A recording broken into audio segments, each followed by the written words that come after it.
We are in this, I'm going to go as far as calling it the battery movement. And there's lithium-ion cells being produced at massive scale in all sorts of devices. And so the elephant in the room is, what happens to all these battery cells when they reach end of life? And what's the most appropriate and responsible way of moving them onto their next pasture? The cool thing with batteries is not only that they can power electric mobility and renewable energy, is the fact that they hold the potential of being used now and in 10 years, in 50 years, in 100 years, and in a very distant future. The market is growing incredibly fast. And in terms of capacity for recycling, there's a massive overcapacity. There's so many recyclers out there that it's not a demand problem, it's a supply problem. More and more battery storage is being created every single day. And with so much need for the raw materials, recycling batteries seems to be an obvious way to improve sustainability around the supply chain. However, the market for battery recycling is still immature, and there are lots of challenges to overcome in order to make recycling a success at scale. William Bergh, CEO and founder at Cling Systems, a circular platform enabling the procurement and logistics for end-of-life batteries, joins Quentin in today's episode to discuss recycling and second life applications for battery storage. If you're enjoying the podcast, please hit subscribe so you never miss an episode, and give us a rating wherever you listen.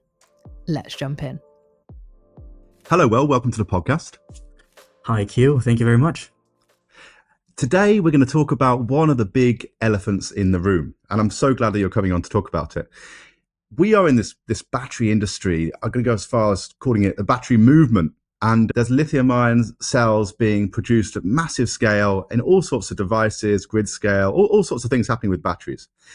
And so the elephant in the room is, what happens to all these battery cells when they reach end of life? And what's the most appropriate and responsible way of moving them onto their next pasture? And this is one of those things that just comes up over and over again. And it feels like it's like the first thing that the naysayers go to, right? Which is, batteries are bad for the environment because they put them all into landfill and whatever. And so actually, I'm sort of leading this conversation a bit. I'm not, but I've got a feeling that what you guys do at Cling is solving that problem. And I'm delighted that today we're going to talk about that problem. So, Will, welcome to the podcast. Do you just want to talk to our audience about what Cling is and what you do there? One of the most fascinating things with the batteries is the fact that they can be recycled and they can be repurposed. They can actually be, they're made out of metals. They can have an indefinite life, at least there are materials inside. So the cool thing with batteries is not only that they can power electric mobility and renewable energy, is the fact that they hold the potential of being used now and in 10 years, in 50 years, in 100 years, and in a very distant future. Cling is built and designed to make that transition to circularity faster. Our mission is to accelerate the transition to circular battery value chains. And we were founded on the back of my master thesis on mapping out end-of-life flows of batteries in Europe, seeing how can battery recycling companies and battery repurposing companies access enough supply, getting the batteries there to scale. So we're here to make batteries become circular faster. So it's not a question of if or so, it's when. And what does all that? What is this charged term, circular? What does circular mean? Because it really gets abused. It does. It's a big question. What is circularity? I still struggle with that term. What is recycling? But to me, what the most important thing is just how can we use the materials we have in the best way. We have a finite set of resources on our planet, and it's everything about using that material as effectively and efficiently as possible. And whether that is prolonging the life of a product, or it's even ending that life short so you can reuse that material in a subsequent life or a second life, or recycling that material to produce new batteries, it's just a matter of how do we best use that resource. So looking at on the different ways of batteries, where they can go at end of life. First of all, batteries can be reused in the same application. You can just prolong the life of whatever you have, but it can also be repurposed. So you can take a battery from an electric vehicle, which is not fit for that purpose anymore. Maybe you don't accelerate fast enough, or you don't reach as far as you wish. You can take that battery and you can put it in a stationary storage and put that towards the electric grid, or towards a solar farm or wind farm, or something like that. And eventually, when the battery is not fit for any purpose, you can recycle the battery, which means taking out the materials of lithium and cobalt and manganese and all those critical rare earth materials, and you can put them back in producing new batteries, which is quite fascinating. And that's what I mean with that batteries can be used for an indefinite time. So that's the nirvana, right? Which is, you're producing all of these battery cells, and you get they get used for all these different applications depending on what their characteristics are, moved around the economy really, and then at the end you recycle all of it and then create new batteries with them. But the reality is quite different to that at the moment, isn't it? And that's what you guys are looking to solve at Kling. Can you just give us an overview about your business, Kling, that you founded? How old is it? What do you guys do? What's the problem you solve, and who's the customer? We were founded in 2020, and the problem we're trying to solve is the fact that batteries are very hard to transact.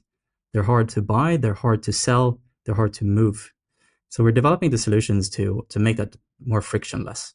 We're helping sellers of batteries to sell, and we're helping buyers of batteries to buy, and facilitate all of the kind of value-added services in between. So imagine a car manufacturers or a battery producer who just have batteries to sell. Reaching a demand market is quite difficult, actually. You might imagine that battery producers are good at selling batteries, but the entire battery industry is built on offtake agreements with car manufacturers.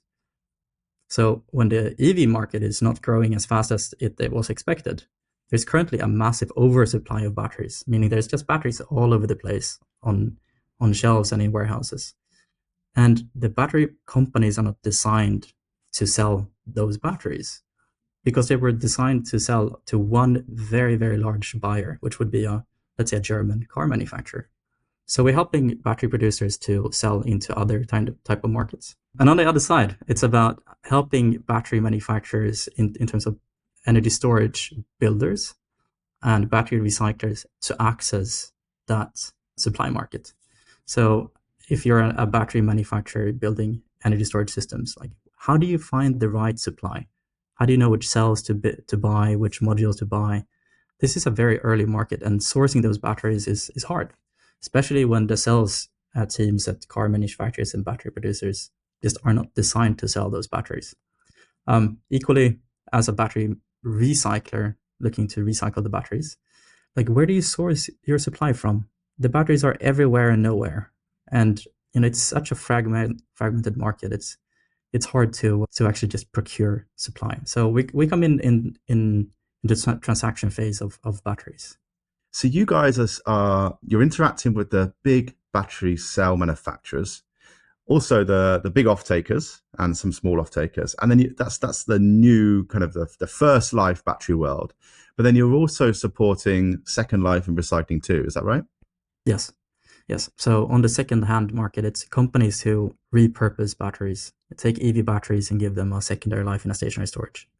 So we move along the battery value chain. We speak with battery producers, car manufacturers, repurposing companies, and recyclers. Whenever I hear about second life batteries, I just have there's something that happens in my brain which thinks about second pressing with olive oil. I don't know anything about olive oil. I just know that first pressing is the expensive one. Second pressing, I don't know. Someone else has had a bit of it. So anyway, back to batteries. So Kling, you've been going about 4 years, about 10 people in the company. And so who are the big customers today? So the big customers today are building stationary storage systems. So they buy modules from car manufacturers mostly, who then repurpose them into stationary storage. It's still a very young market. So we still struggle to define, like, this is the key customer, or this is these are the big companies in the industry. So we serve companies all the way from Asian battery producers to European car manufacturers to recyclers and repurposing companies. So we're now going to talk about especially recycling and circularity in the battery world.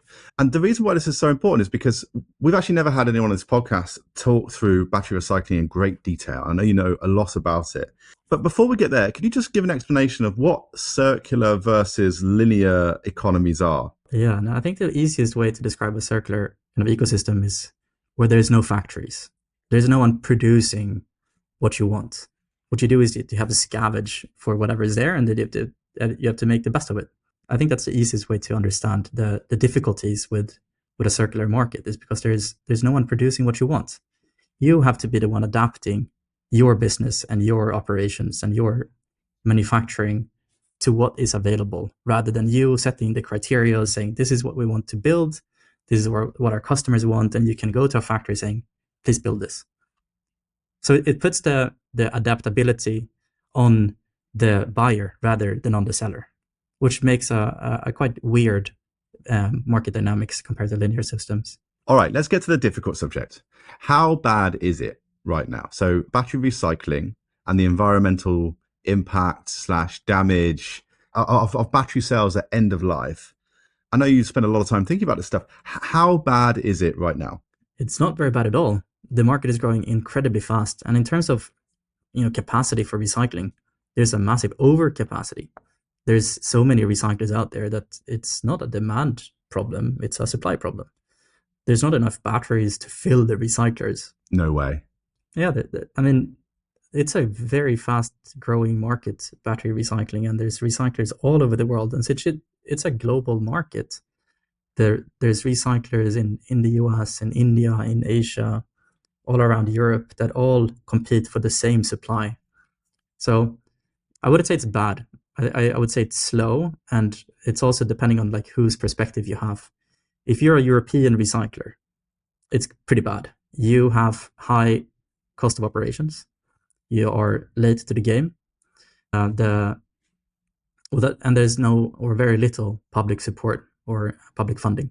What you compete against is an American market where recyclers have been going for a couple of years, but they're also funded with the IRA. So US recyclers can pay very well for scrap batteries. On the other hand, on the other side is that you have China and you have Korean recyclers and Japanese recyclers. They have been recycling for 10 years, 15 years, 20 years. They're really, really good. And so what they can also pay really well for scrap batteries. Europeans lack public funding and lack experience. Well, they lack public funding, experience, also cheap enough energy, because it's quite an energy intensive task, right? And then they lack subsidy, through the Inflation Reduction Act. The US has got subsidy, and through state subsidy, directly or indirectly in China, there's plenty of subsidy rolling around there. So Europe's got some catching up to do. Let's just jump down that rabbit hole for a second. So it's quite surprising that to take your words, that there's oversupply of recycling facilities for battery cells. And so what kind of companies are doing this? So there's companies, battery recyclers, most of them come from traditional scrap recycling companies. In Europe, however, it's a wide mix of scrap recyclers and new startups. In the world, there's hundreds of battery recyclers, and some are have a more known name than others. In the US, the most known is probably Redwood Materials, but there's 5 or 6 really well-known companies in Europe.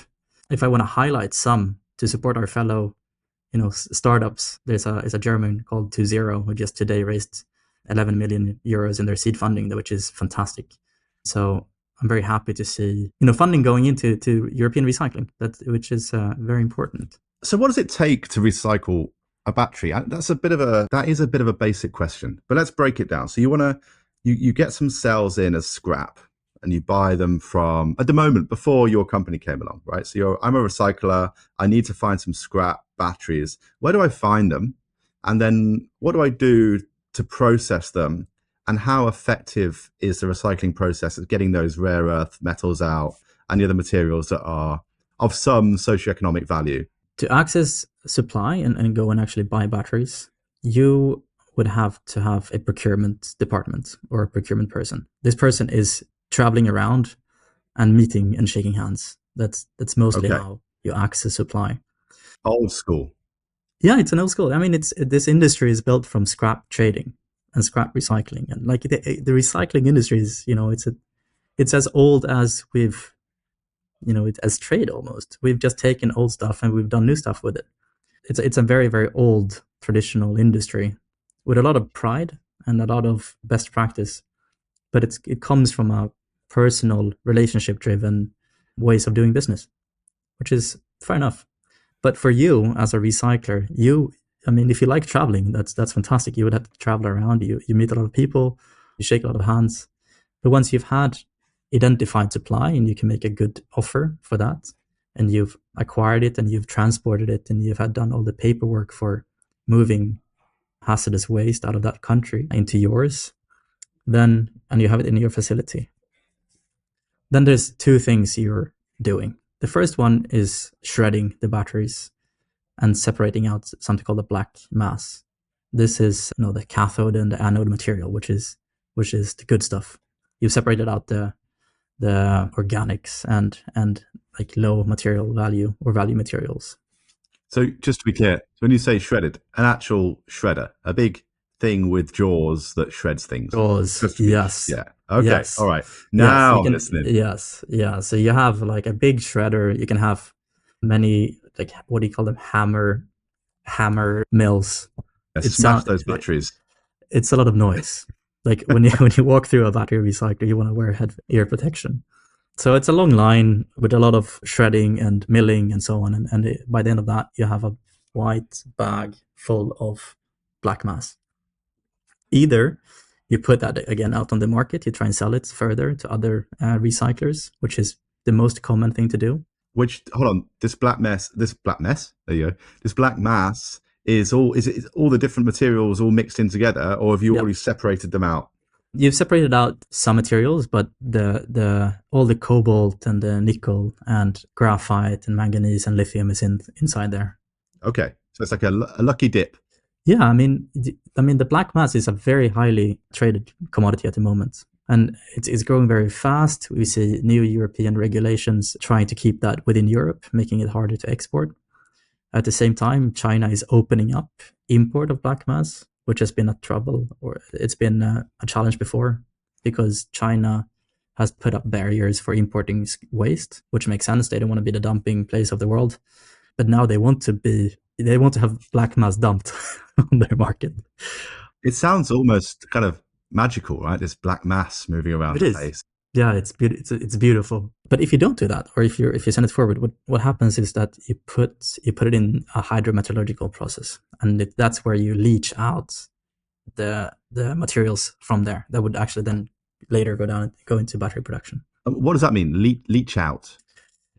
It's a good question. Any chemist would not like my way of saying this now, but what you do is that you have a lot of baths with acids, and they're mixed in the right way to first precipitate out, like nickel hydroxide is something you get out, and then you take out the manganese, and then you take out the cobalt, and then you take out the lithium. Filthy business, this. And I think that's very important to emphasize, is that recycling is a dirty business. So if I got this right, you shred these battery cells, you get the black matter, you either flog that on the international market, perhaps even to China, who take it and then turn it into more cells in their never-ending production lines, or you then put it through some sort of separation process in baths, salty baths or acid baths by the sounds of things, and then you get all these materials out, and then is there a liquid market to come and buy those pure materials then? Yeah, so those materials are then going back to commodity trading, or they're probably pre-bought by battery producers. Much of what is driving this market is regulations. Again, back to regulations. In 31 February, anyone who puts a battery on the European market needs to have a certain amount of recycled content in those batteries, which might sound like a good thing. Yeah. How much out of interest? What sort of percentage are we talking here? Top of my mind, 16% cobalt. And 16% of the cobalt is recycled. Should be from recycled sources. That's not very high, is it? I thought it'd be much higher than that.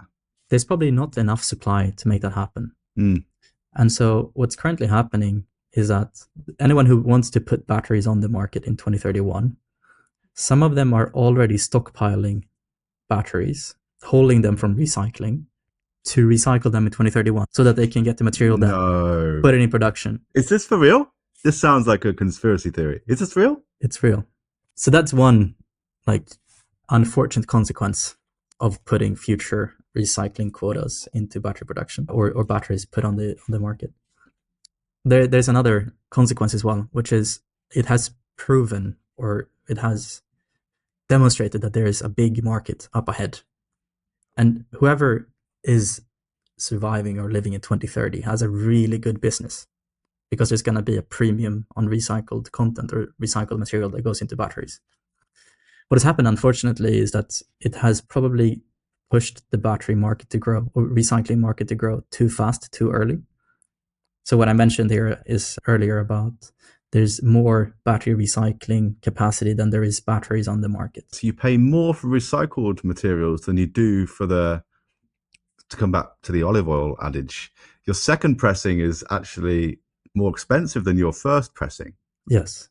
And the reason is sustainability and regulations. You need to have a certain amount of recycled content in your batteries. Yeah, I guess that makes sense. That's how it should be, I think. It should be. The problem is that the cost of producing that is very high. So it costs more to produce the same material, but from circular sources than from primary sources. And as long as that's true, recycling is always going to struggle to compete with mining. And if that's the case, the only thing that's going to keep recycling floating is regulations. And with regulations, you always have a race towards just complying. That's a challenge. It will not drive the market forward to increase recycling quotas and making recycling really competitive towards mining.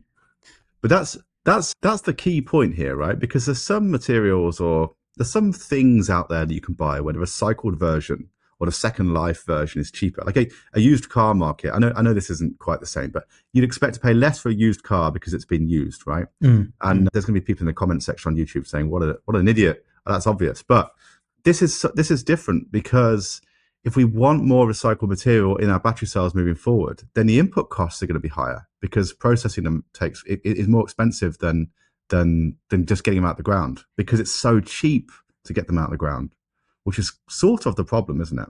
The beautiful future is that a used battery is very dense of battery materials. It only holds battery materials, while the ground, it doesn't hold much battery materials at all.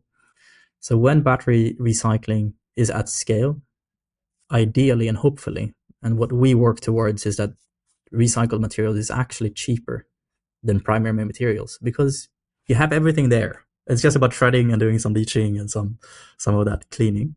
But it should be cheaper than mining. It just needs to reach a certain scale. Interesting.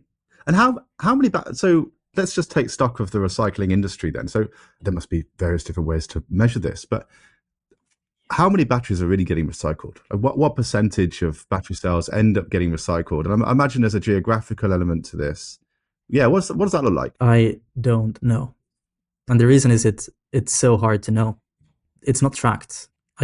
There's an analogy that I love to share, not because it's fun, but because it's quite horrible. In Europe, we lose track of 40% of all vehicles on the market. So statistically, all vehicles that should reach end of life and you get a scrap certificate like this battery or this car has been recycled, statistically, we should have a lot more going out of the market. But because there's such a gray market with illegal recycling or export or so on, it's just not tracked. So if we don't even know where 40% of our cars go, we don't know where most of our batteries go. So for our listeners then, say we've got someone from one of the big asset owners, battery storage asset owners, listening to this podcast. If you're listening, we're calling you out. And they're thinking, right, we're going to build a load of these battery energy storage systems, grid connected systems, so they're large.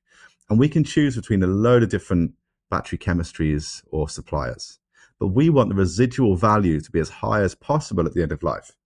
What's your advice to someone who's specifying a system, who wants to make sure that in year 7 or year 10 or whatever it is, when they end up recycling these batteries, that they get a good whack for those batteries? Here's a conundrum or dilemma. You have to choose which way to go. So for stationary storage, LFP cells, iron-based batteries are best. They have the longest cycle time, so they're designed more for stationary storage. On the other hand, there's no valuable materials in LFP batteries. So at end of life, the residual value will be negative.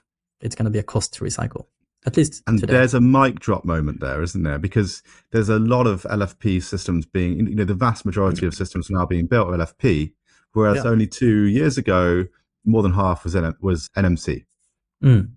And it's not a bad thing.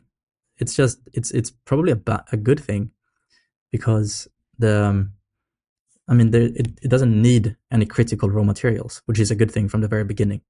The problem is that it's a high cost to recycle, but that's also going to be solved over time when recycling is scaling up. So I would still recommend LFP. It doesn't require as much rare earth materials. It will come with a higher cost of recycling. But in 10, 20 years, when those are done, we don't know. It's probably a good business again. Yeah, there's definitely some more comfort in the original supply chain with LFP. Still not perfect, but pretty good. But yeah, so you say that the residual value will end up being negative. How do you get a negative residual value? What does that mean? It's a cost to take care of it. It might be a cost to pay for recycling. So the recycling cost is higher than the material value that can be extracted from that material. Whereas if you have NMC system, then someone will pay you to take those away and recycle them to recover the minerals and the metals. Because of the cobalt content. Yes. Yeah. Okay. Interesting. That might change. Since LFP is on the rise and NMC is decreasing, and cobalt is not a good sourced material, it might change. The demand for cobalt might decrease rapidly, and then it's out of vogue, isn't it? And then no one wants to pay for cobalt. So maybe it's going to be the opposite, that you want recycled, iron from batteries in 10, 15 years, and it's going to be the opposite, that no one really wants to get cobalt, because no one's going to build cobalt batteries in 10, 15 years.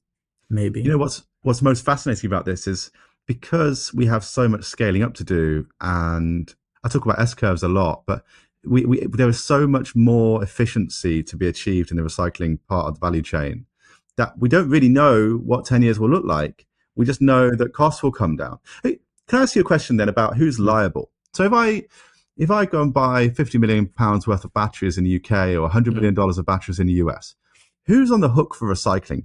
And how does that change from jurisdiction to jurisdiction? Actually, difficult question, because the UK is out the EU now. No, it's quite similar. If you put it on the market, you have a producer responsibility. So whoever puts it on the market. Whoever put it on the market. And so who's that then? Would that? It differs from case to case. If you're an importer, if you're the one importing it, you're often the producer, or get producer responsibility. If you move it forward in a B2B transaction to someone who distributes it to end customers, it's that distributor who puts it on the market. Okay, so if I'm, for example, Gore Street Capital or Gresham House or Jupiter Power, one of these big asset owners, and I'm buying a lot of these systems, say from CATL, who's then liable for the recycling cost at end of life? It's who put it on the market. That is it the one that I don't know exactly how that's supply chain looks like, of importing batteries, and you put them onto a stationary storage. There's operators there's project developers, there's financing institutes, but I would say that the one importing the batteries. Okay. But I'm framing that as if it's a liability, but it may also be an asset. Yes. Depending on what the recycling world looks like at that time. The problem there is that carrying the liability might be one thing, but someone else can have the potential of getting the asset value. There can be an owner of that system at end of life who might sell the battery to recycling, who is not liable for carrying the costs of recycling, if it's a cost. So how it's solved today is that there's collection companies. So when you put a battery on the market, you pay a certain fee to the collection company, who is a non-profit who goes out and collects the batteries. That's actually how the collection schemes for just AAA batteries is working today. Okay, so just scaled that up to much bigger wagons. Let's talk about the regulatory environment and the policy environment then. So what's going well and what's not going so well? Are there any places around the world that have got awesome regulations in place that are really making this thing happen? Are there any lessons to be learned from other jurisdictions that maybe aren't getting this quite right? The most important thing here is looking at what are we optimizing for? Are we optimizing for sustainability? Are we optimizing for rapid transition from fossil fuels to renewable energy? Then I don't think the new regulations are playing very well to that.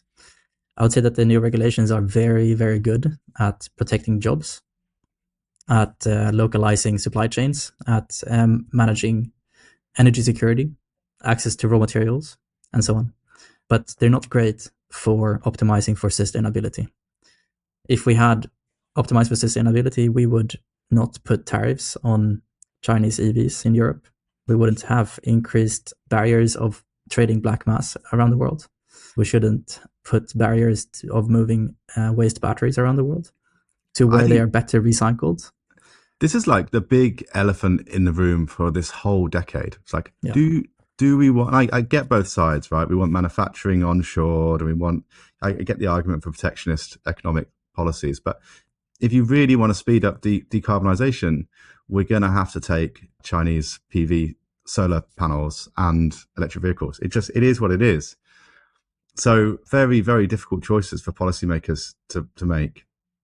Sounds like we've got the same problem with the black matter thing as well. Yeah, it's all across the board. If we want to optimize for sustainability, then we should make everything as lean as possible to make sure we've got as many batteries being used wherever they can, in vehicles, in stationary storage, in home storage, in grid storage, in every single equipment that is today using fossil fuels.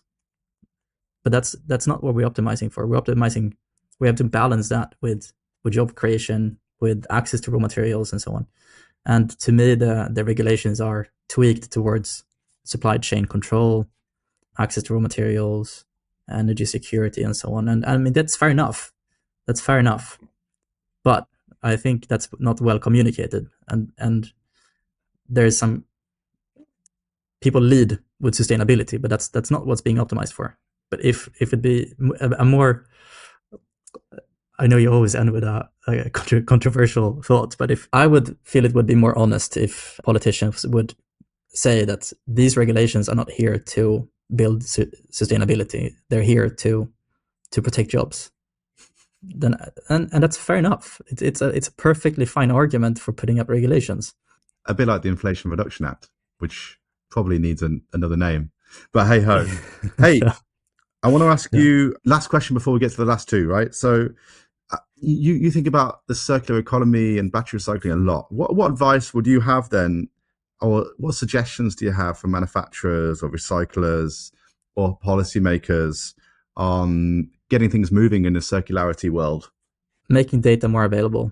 I think that's one of the biggest challenges today, is the fact that there's no getting battery data is very hard. It's a very protected IP. And again, fair enough that battery producers want to be quite hesitant with sharing information to the public market. But if recycling companies, their biggest cost is logistics and dismantling. So before shredding, before all of that leaching, it's about how do you actually take out the cells from the pack? How do you dismantle a battery pack into something that can go into the shredder? How do you transport those batteries? And if you don't know, if you don't have a data sheet, if you don't know even what is the chemistry inside of that battery, there's so much time and cost that goes into that part of recycling. And same thing with repurposing and second life. How are you supposed to scale a company if you don't have access to the data of batteries out there? The data today has been shared between battery producer and car manufacturer. They have perfect understanding of the batteries, but anyone from the, let's say, third market, anyone else who wants to buy batteries, it's very hard to access good battery data. So that's a limiting factor for repurposing and for recycling. Number one. All right. Now for the last two questions. So anything you want to plug before we get onto your unconventional view? I've thought of this, and I've heard that you also do an event, right? A meetup of people in your industry. Yeah, we do events. We love getting a community together. So we invest pretty big in community stuff. Yeah. Nice. Yeah, same here. We have an event called Beers and Bats. It's been going on now for 3 years, and the next one is in January. It's in Stockholm. It brings people together from. It's grown beyond batteries. It hasn't grown beyond beer. Maybe there's pizza, but it's now energy storage. It's from regulations. It's from finance. It's from like anyone across the kind of transition. And to me, it's probably the best event in the Nordics around. Go on, say the world. Say it's the best. Just do it. No one's going to call you out on it. It's the best probably event in the world. It's probably the best event in the world on meeting. On getting. Like, I'm so tired of all of these events where it's you have to wear a tie and it's so formal. Here you meet everyone from the same industry, but with a beer and pizza.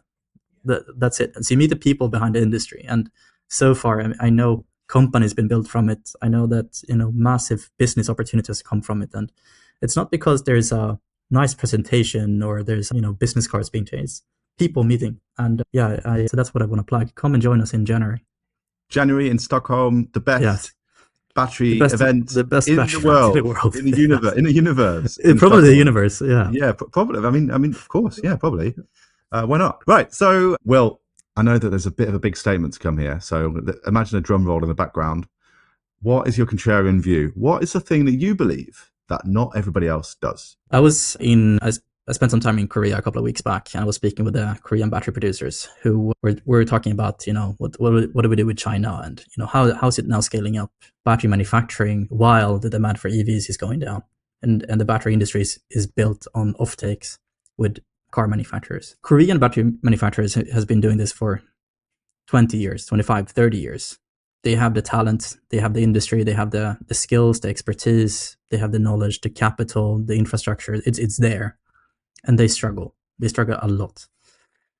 So how do you start from scratch? How do you build a European battery manufacturing industry when you lack the talent, you lack the capital, you lack the expertise, the infrastructure? Everything needs to be built from scratch. And I'm quite worried about that. But it is how it is. And we can't change anything about that more than investing more, building regulations that fit the need for scaling up battery manufacturing. But I guess the contrarian view is that building a talent pool that really knows how to build the batteries and knows this industry well, that's not done over 2 years or 5 years or even 10 years. It's a multi-decades long industry growth. And I wouldn't say we've lost a game in battery production, but we're quite far behind. And I believe the solution to this is doing like China did once. They got really good at manufacturing based on others' design. They copied, they pasted, they've run a very, very long game, slowly getting better and better. I think we have to do the same thing here. We have to realize that we'll probably have to reverse engineer China. It's regardless, it's their equipment in the battery factories here anyways. And look at it on the long way. We will have to learn from them and look at them and copy them. And then over time, we can grow a battery industry. So I guess that's the contrarian view, is that we have to recognize that China is better and cheaper. And it's not that it's cheaper and worse, it's cheaper and way better. And it's way cheaper. Yeah, that is the crucial thing, right? Yeah. And so that's where we're competing with. It's way, way better. It's years ahead in technology and it's cheaper. Yeah. And again, like, it is what it is, and we have to do our best to develop a supply chain that we are proud of, production and capability that we are proud of and that we can control. It's an ecosystem that we have to build, and it is being built. It's going to take time to get to where we want to be, and recognizing that fact, I think it's important. It's also important for investors to understand it takes time for an entire industry to grow. And looking at Northvolt, they're really working very, very hard. They are putting their effort and time and sweat and blood and tears into into something that they believe in. And I think Europe believes in this as well. And we need to get a European battery manufacturing up and running. But it is hard. And so I feel with Northvolt and the team there that no one has done this before. Like, how do you build an entirely new industry based on nothing? So giving them some love and care and some empathy and some time and an understanding that if we don't succeed with this, Europe is going to struggle for way longer in building a localized production. That was a very long. No. I actually totally agree with you. I totally agree with you. My only comment would be, I actually think it's a focus issue. I think, and this is I know the UK left the European Union, but I say this as a European, as a very proud European, that I feel like Europe is trying to do everything all at once. They're trying to compete on batteries. They're having a go at competing on batteries, on carbon capture and storage, subsidizing, hydrogen is the next silver bullet. All of these energy transition technologies. And I think they need to pick a couple of winners and go hard at them rather than trying to spread the money, because there is a limited pool of money. And if they just chose even new nuclear, even large scale nuclear, right, which China's now got the edge on, we could, which is difficult to do because you have to basically deregulate on a mass scale. But Europe could choose a couple of key technologies and say, right, we're going to win in those, rather than spreading it all around. But we shall see. Totally, I love that answer though, Will, and I completely agree with you. It's a difficult subject, right? It is. There can be what you want. You can hope for something. I want us to have a world-leading battery manufacturing facility in Europe, or economy. And then there's a realist perspective of maybe you've got to admit where some games have already been lost and focus your efforts on other bits. Yeah, and you could take the solar panel industry as an example. Right? Exactly. Germany was best, and then China took that. And let's try and figure out how that doesn't happen to batteries. But sometimes you have to realize, the reality of things. Well, a very upbeat ending to a great podcast. It's a pessimistic view. Well, this is the problem with the contrarian view. Actually, it often kind of ekes out the cynicism in everybody, but that's fine. So, Will, I want to say a massive thank you for joining us on the podcast. We've had a great conversation. You mentioned a few things that we're going to put in the show notes. If you like listening to this, make sure you hit subscribe. I've been told I've got to promote loads of Modo stuff. We've got loads of stuff being announced in the next few weeks about the platform and new markets and loads of cool stuff. But I'm not going to bother with you with that. You'll hear about it, and see you next week. Thank you. Thank you. Thank you for listening to Transmission, a Modo Energy podcast. Transmission delivers conversations from industry leaders and experts exploring energy markets and the operations and technologies related to grid-scale battery energy storage. Check out our other episodes by searching Transmission wherever you get your podcasts. Check out the Energy Academy, our video crash course on how markets in Great Britain and ERCOT work, or head to modoenergy.com to see our written research. Thanks for listening.